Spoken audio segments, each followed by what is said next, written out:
o'tirgan holatingizda mana bu mashqni bajarsangiz bo'ladi. Orqa teshikni qisib bo'shashtirish hisoblanadi. Kim uchundir kulgili bo'lishi mumkin, lekin o'tirgan joyda orqa teshikni qisib bo'shashtirishni o'zi chanoq sohasida qon aylanishini yaxshilab beradi va bu siydik tomchilashga ham ancha yordam beradi. Jinsiy holatingiz aloqa vaqtida tarang turmayapti yoki aloqani o'rtasida o'zidan o'zi yotib qolyapti.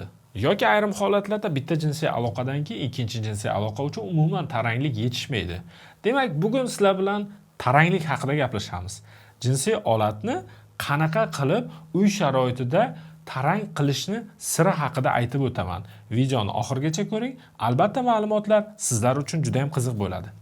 Demak, jinsiy holatni tarangligi bo'yicha ko'pchilik holatlarda o'sha bemorlar aloqaga chiqishadi uzoqdan, masalan har xil davlatlardan Javohir aka taranglik bo'lmayapti yoki jinsiy aloqani boshlashdan oldin yotib qolyapti yoki o'rtasida yotib qoldi, nima qilsam bo'ladi.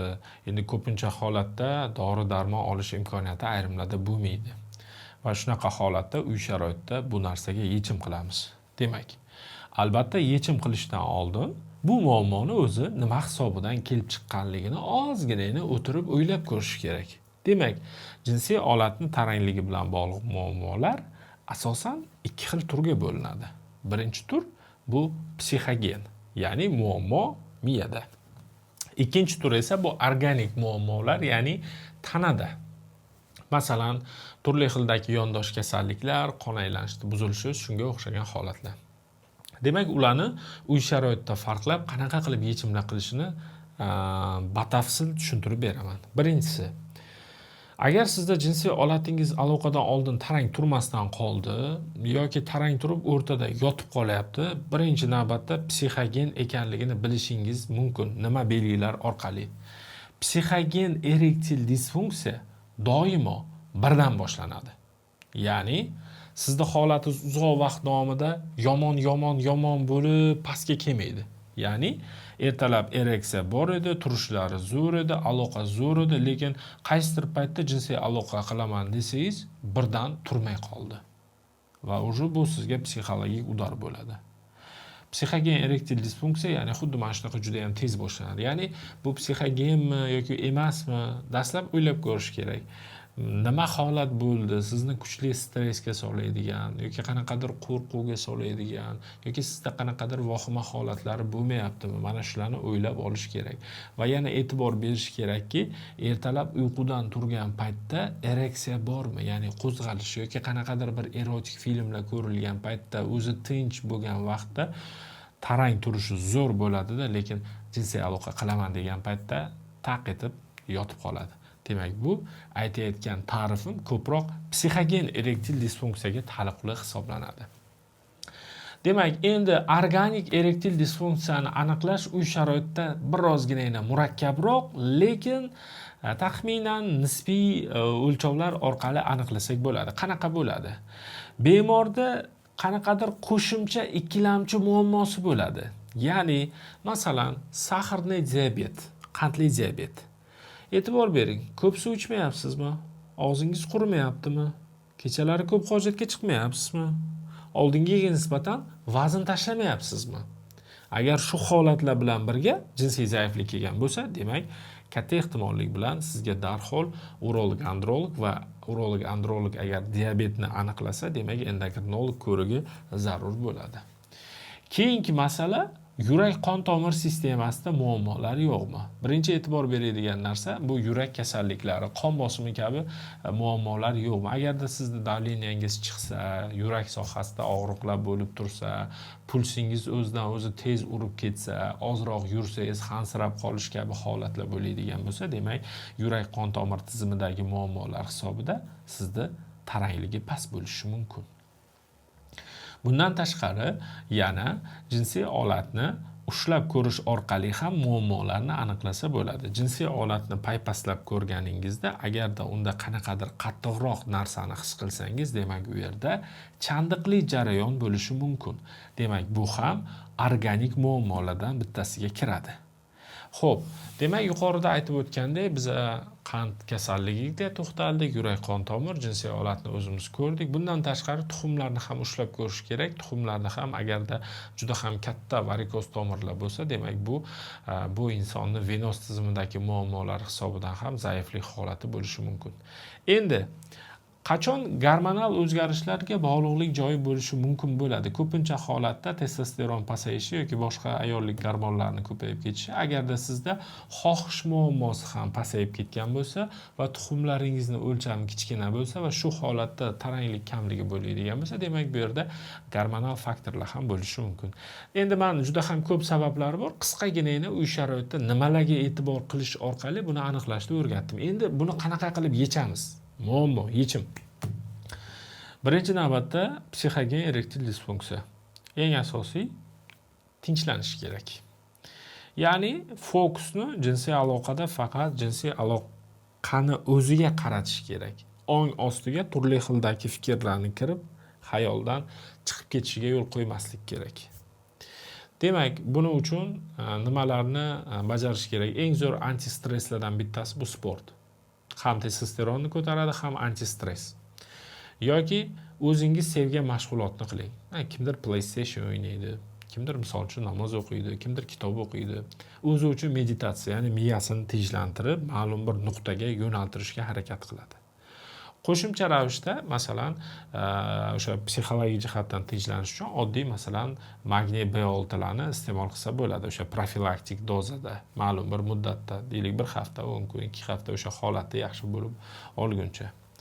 Va albatta bu yerda psixogen holatda, uy sharoitida faqatgina siz o'zingizni ustingizda o'zingiz ishlab, o'zingizni holatingizni yaxshilashingiz mumkin. Ya'ni qanaqadir bir dorilar, boshqa narsalarni endi ularni vrach nazorati ostida olasiz. Endi yuqorida aytganimdek, bularga qo'shimcha ravishda ikkilamchi tarangliklarda muammo bo'ladigan bo'lsa, qanaqa qo'shimcha moddalarni ichsak bo'ladi, tabiiy vositalarni ichsak bo'ladi taranglikni yaxshilash uchun. Masalan, o'tdan bo'lgan o'sha tabiiy vositalarning ichida birinchi o'rinda ilmiy tarafdan ozgina bo'lsa ham isboti mavjud bo'lgan bu Tribulus hisoblanadi.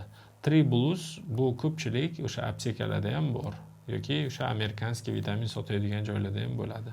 Tribulusni 500 ming dozalari bo'ladi. Bir kunda 1000 milligram doza yetarli hisoblanadi. 1000 milligramli tabletka bo'ladigan bo'lsa, bitta tabletkadan bir mahal, misol uchun 1 oy, 2 oy davomida ichib yuradigan bo'lsa, hammasi okey. Hech qanaqa muammo yo'q. Agarda sizda stress holatlari ko'p bo'ladigan bo'lsa, ashvagandani tavsiya etamiz. Ya'ni bu ashvagandani bir kapsuladan kuniga 2 mahal ichilishi ham kortizol stress gormonini pasaytirishga yordam beradi, ham jinsiy holatni tarangligini kuchaytirishga yordam beradi. Bundan tashqari, uyqu rejimini albatta juda ham e'tiborli bo'ling. Обязательно kechqurun 7-8 soatli uyqu zarur hisoblanadi. Agar yaxshi uxlamasangiz foydasi yo'q. Tanada tiklanish bo'lmaydi, yana shu holat kuchayib ketaveradi. Ovqatlanishga e'tibor bering. Agarda ortiqcha vazningiz bo'lsa, semirib qolgan bo'lsangiz, iloji boricha meva, sabzavotlar va qora go'sht mahsulotlari, baliq, tovuq go'shti misol uchun yoki molni qora go'shtdan ko'proq iste'mol qilib, shirinlik, xamirli, energetik, kola, pepsi shunga o'xshagan mahsulotlarni cheklash kerak va albatta intensiv mashqlar bilan shug'ullanish kerak. Oddiy mashq emas. Masalan, ertalab turib, prosta tak yurib yoki sekin-sekin yugurganingizdan foyda yo'q. Sekinroq yugurish kerak. 2 minut intensiv yugurish kerak. Ya'ni juda ham tezkor. Va hamma mashqlarni xuddi shunaqa tarzda bajarish kerak. Ya'ni orada kichkina vaqt ichida bajarilgan intensiv mashqlar bu testosteronni ko'tarilishiga yordam beradi. Bundan tashqari ertalab vaqtli uyg'onib kontrast dush qilishni tavsiya etaman. Ya'ni kontrast dush bu ko'pchilik o'ylaydi, ham birdan muzdek suv, birdan issiq suv. Yo'q, unaqa emas. Dastlab boshlanishda shamollab qolmasligi uchun suv iliqroq qilinadi va u asta-sekin gradusni tushirib boriladi va kontrast dush qilayotganda suvni boshingizdan quymasdan tanadan quyish kerak. Chunki agar boshdan sovuq suv quyadigan bo'lsangiz, yuqori tarafda, ya'ni bosh qismida turli xildagi shamollash holatlari yuzaga keladi. Xo'p, demak, kontrast dush ham testosteronni tabiiy ko'tarishga yordam beradi va bu esa taranglikni yaxshilaydi. Bundan tashqari uyda albatta men tavsiya etaman, Kegel mashqlarini bajarish kerak. Internetda, YouTube'ga kiriladi, упражнение Kegel для мужчин deb ruscha variantini yozsangiz, masalan, turli xildagi mashqlarni chiqarib beradi va shu mashqlarni 5-10 daqiqadan kuniga 3 mahal davomida bajarish kerak. Tabiiy vositalardan har doim, endi hozir tarvuz sezoni o'tib ketdi. Oldin yoz oylarida tarvuz yesa bo'ladi. Endi hozir qishki sezonda masalan lavlagili soklarni tavsiya qilaman. Masalan, ichiga olma qo'shish mumkin. Tabizga qarab har xil taxlab olsangiz bo'ladi. Lavlagi tarkibida organizmga tushgandan so'ng azot oksidi ko'p miqdorda mavjud hisoblanadi va bu azot oksidi tabiiy L-arginin degan moddani o'rnini bosadi va bu esa jinsiy olatni taranglashtirishga yordam beradi. Agarda sport bilan shug'ullanishda imkoniyati juda ham yo'q, shunchalik darajada band inson bo'lsangiz, hech bo'lmasa o'tirgan holatingizda mana bu mashqni bajarsangiz bo'ladi. Ya'ni bu orqa teshikni qisib bo'shashtirish hisoblanadi. Kim uchundir kulgili bo'lishi mumkin, lekin o'tirgan joyda orqa teshikni qisib bo'shashtirishni o'zi chanoq sohasida qon aylanishini yaxshilab beradi va bu siydik tomchilashga ham ancha yordam beradi. Demak, buni o'tirgan joyingizda maksimal ko'proq bajarib turishingiz sizni ereksiya bilan bog'liq muammolaringizni kamaytirishga yordam beradi. Demak, bu bergan tavsiyam uy sharoitida bajarish mumkin bo'lgan tabiiy tavsiyalar edi. Agarda sizda yuqoridagi muammolar shu tabiiy tavsiyalarni bajarish orqali ham yo'qolmagan bo'lsa yoki o'zingiz uy sharoitida tabiiy tavsiyalarni qilib kasalligingizni qanaqadir aniqlanish imkoniyati yo'q deb o'ylasangiz, albatta urolog, androlog shifokorga murojaat etishingiz mumkin. Agarda sizdagi yuqoridagi muammolar bo'lsa, pastdagi raqamlar orqali menga bog'lanishingiz mumkin. Albatta bu muammolaringizni biz birga yechamiz. Sog' bo'ling, sizlar bilan urolog, androlog Allayorov bo'ldi.